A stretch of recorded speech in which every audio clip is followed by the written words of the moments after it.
राधा अपने माता पिता की इकलौती बेटी थी। उसके पिता का लीवर खराब था। वह हमेशा ही बीमार रहा करते थे।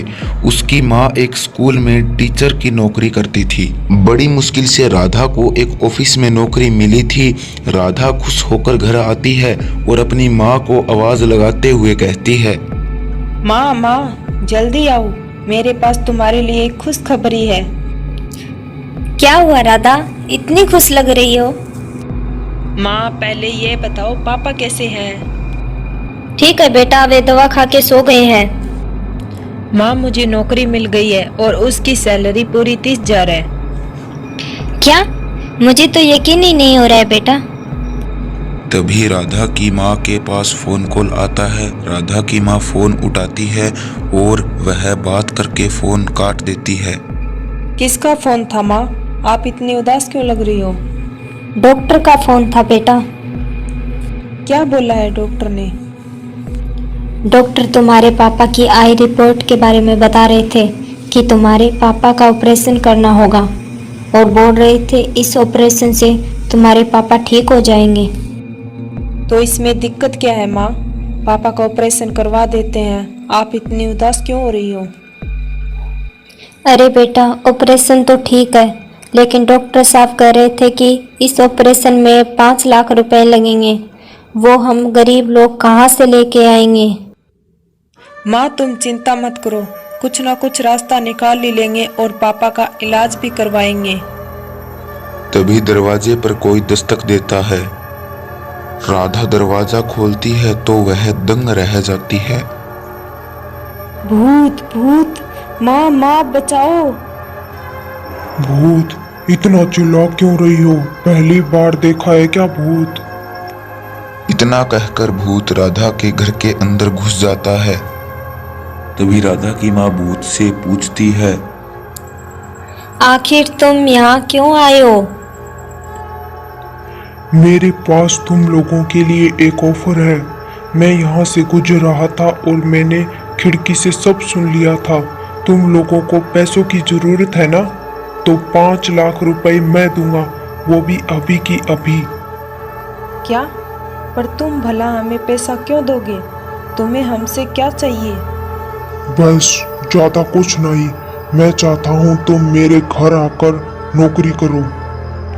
क्या? भूत के घर पर नौकरी? हाँ, मैं तुम्हें ऑपरेशन के लिए भी पूरा पैसा दूंगा और तुम्हारे हर महीने की सैलरी भी 50,000 होगी। इतने पैसे? भला तुम जैसे भूत के घर पर ऐसा क्या काम है जिसके तुम मुझे इतने पैसे दोगे? देखो, काम तो बहुत आसान है, पर मेरी कुछ शर्तें हैं। दरअसल मैं एक अमीर बिजनेसमैन था। मैं अपने छोटे भाई के साथ अकेला रहता था। मेरा छोटा भाई स्कूल में है। जब मैं ऑफिस में काम से दूसरे शहर गया, तब मेरे कुछ रिश्तेदारों ने लालच में आकर एक एक्सीडेंट से मेरी हत्या करवा दी और मैं मरकर भूत बन गया। 4 दिन से मैं भूत बनकर भटक रहा हूँ और मेरे छोटे भाई को तो पता भी नहीं है कि मैं मर चुका हूँ। उसे सिर्फ इतना पता है कि मैं काम से किसी दूसरे शहर गया हूँ। तो फिर तुम मेरी बेटी से क्या चाहते हो? मैं चाहता हूँ कि ये मेरे घर पर आकर मेरा भाई का ध्यान रखे और मेरा घर भी संभाले। जब तक मेरे भाई की पढ़ाई पूरी कंप्लीट नहीं हो जाती, तब तक तुम्हें सैलरी समय पर मिलती रहेगी। मैं तुम्हें सब समझा दूंगा। ठीक है, मैं तैयार हूँ। बस तुम पहले मेरे पापा के ऑपरेशन के लिए पैसे दे दो। राधा बेटा, ये तुम क्या बोल रही हो? पहले तुम ठीक से सोच लो। भूत के घर पे नौकरी? माँ, अब हमारे पास दूसरा कोई ऑप्शन भी तो नहीं है। भूत पैसे से भरा बैग राधा के हाथ में थमा देता है और भूत वहां से चला जाता है। रात भर राधा भूत के बारे में सोचती रहती है। अगले दिन सुबह जल्दी उठकर फिर वो भूत के बताए घर पर पहुंच जाती है और दरवाजा खटखटाती है। तभी भूत का छोटा भाई दरवाजा खोलता है। तुम्हारा नाम हरी है ना? हरी, मुझे तुम्हारे भाई ने भेजा है दूसरे शहर से। वो कुछ समय तक के लिए वहाँ वापस नहीं आ पाओगे। तब तक मैं तुम्हारा ध्यान रखूंगी ताकि तुम टाइम पर स्कूल जाओ और पढ़ाई करो, ठीक है ना? भूत का घर वाकई में बहुत बड़ा और आलीशान था। जैसे ही राधा घर के अंदर जाती है, तो वो देखती है भूत सोफे पर बैठा था और उसे ही देख रहा था। हरी, तुम्हारे स्कूल का समय हो रहा है ना? मैंने सुना है कि तुम 4 दिन से स्कूल नहीं गए हो। चलो, मैं तुम्हारे लिए नाश्ता बना देती हूँ और टिफिन बॉक्स भी। फिर तुम स्कूल चले जाना, ठीक है ना? ठीक है दीदी, फिर मैं जल्दी से तैयार होकर आता हूँ। उसके बाद राधा किचन में काम करने लग जाती है। वो हरी को नाश्ता खिलाकर और टिफिन देकर स्कूल भेज देती है। फिर राधा सफाई करने के लिए कमरे में जाती है तो उसकी नजर पास रखे शीशे पर पड़ती है और वो चिल्ला पड़ती है, आ बचाओ। शीशे में राधा के पीछे खड़ा भूत दिखाई दे रहा था। अरे चिल्ला क्यों रही हो? मैं ही तो हूँ। ये तुम बार बार अचानक से आओगे तो मैं तो डरूंगी ना। वो तो शुक्र मनाओ कि मैं सिर्फ अचानक आता हूँ, वरना शायद तुम्हें नहीं पता भूतों को इंसानों को देखकर कितनी ज्यादा भूख लगती है। ये सुनकर राधा थोड़ी घबरा जाती है और फिर से घर के काम करने में लग जाती है। तभी दरवाजे पर कोई दस्तक देता है। अरे, अभी तो हरी के आने का समय भी नहीं हुआ है। अब कौन आया है? तुम जाकर देखोगी या मैं दरवाजा खोलूं? हाँ, जाती हूँ। राधा जैसे ही दरवाजा खोलती है तो एक आदमी अंदर घुसे चला आता है। अरे, अंदर कहाँ चले आ रहे हो? कौन हो आप? अरे लड़की, कौन है रे तुम? और तुम इस घर में क्या कर रही हो? पहले तो मैंने तुझे कभी नहीं देखा है। मैं यहाँ की केयर टेकर हूँ और मैं यहाँ पर रहकर हरी की देखभाल करती हूँ।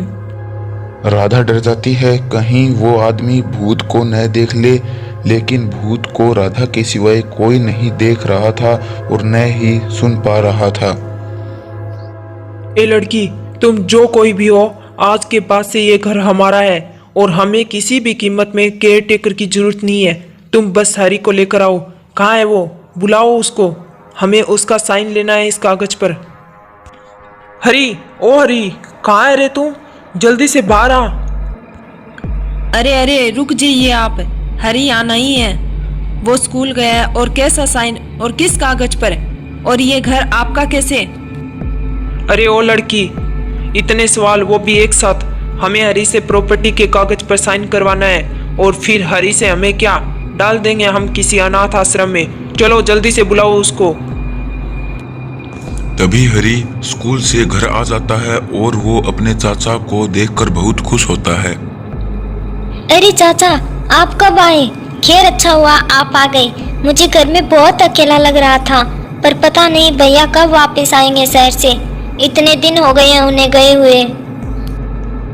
भैया और वापस?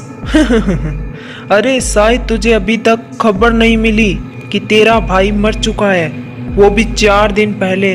वो लौटकर कभी नहीं आएगा। देखो ना राधा दीदी, ये क्या बोल रहे हैं? क्या ये सच बोल रहे हैं? क्या भैया सच में मर गए हैं? नहीं, चुप हो जाओ हरी। तुम्हारे भैया यही है तुम्हारे पास।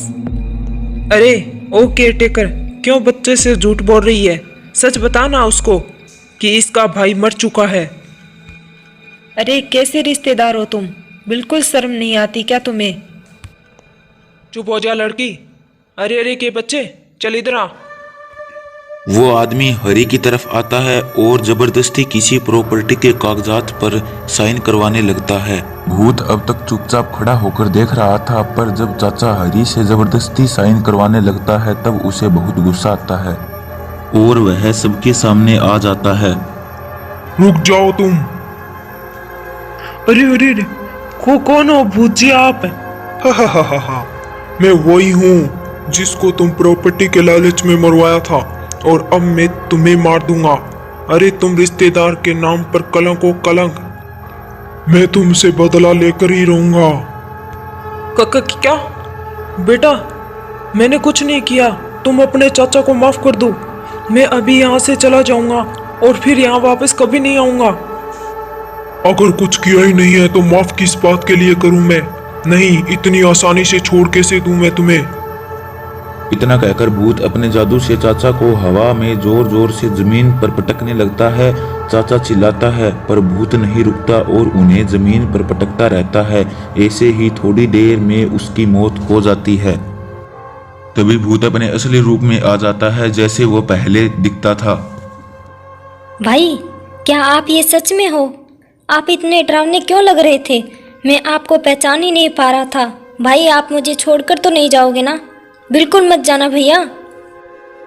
हाँ हरी, मैं तुम्हें छोड़कर नहीं जाऊंगा, पर अभी नहीं तो कल मुझे जाना ही होगा। लेकिन हाँ, जब तक तुम्हारी पढ़ाई खत्म नहीं होती तब तक मैं यहीं रहूंगा, और ये दीदी भी। इसके बाद भूत, हरी और राधा सब साथ में रहने लगते हैं और सब कुछ पहले जैसा हो जाता है और राधा के पिता का भी ऑपरेशन हो जाता है। ऐसी ही मजेदार और प्रेरणादायक कहानी सुनने के लिए हमारे YouTube चैनल को सब्सक्राइब, लाइक और बेल आइकन दबाना ना भूलें।